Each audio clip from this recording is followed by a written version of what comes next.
ప్రతిపక్ష హోదా డిమాండ్ చేస్తే వచ్చేది కాదని అన్నారు బీజేపీ నేత జీవీఎల్. అసెంబ్లీ అయినా పార్లమెంట్ అయినా 10% సీట్లు రాకపోతే ప్రతిపక్ష హోదా ఉండదని అన్నారు. అయినా ప్రజల పక్షాన పోరాడేందుకు హోదాతో పనే ఉందని అన్నారు జీవీఎల్. కోర్టుకు వెళ్లడం జగన్ హక్కని, అయితే పార్లమెంటరీ సంప్రదాయాల విషయంలో కోర్టులు పెద్దగా జోక్యం చేసుకోవని అన్నారు. ప్రతిపక్ష హోదా అన్నది చట్టపరంగా వచ్చేటువంటి హక్కు, లేదా లెజిస్లేటివ్ ప్రాక్టీసెస్, కన్వెన్షన్స్ ఉంటాయి. కేంద్రంలో కూడా 2014 నుంచి 2024 వరకు కాంగ్రెస్ పార్టీకి 10% సీట్లు రాలేదు.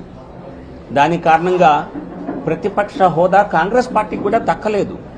సో ఇదేదో డిమాండ్ చేస్తే వచ్చేది కాదు, ఇది ప్రజలు ఇచ్చే సమర్థంతో వచ్చేది. సో కాబట్టి ఇది అసెంబ్లీలో పార్లమెంట్లో తేలే అంశాన్ని కోర్టుకు వెళ్లే అధికారం ప్రతి ఒక్కరికి ఉంది. జగన్మోహన్ రెడ్డి గారు కోర్టుకు వెళ్లారంటే ఆయనకు అధికారం ఉంది, కానీ ఇది కన్వెన్షన్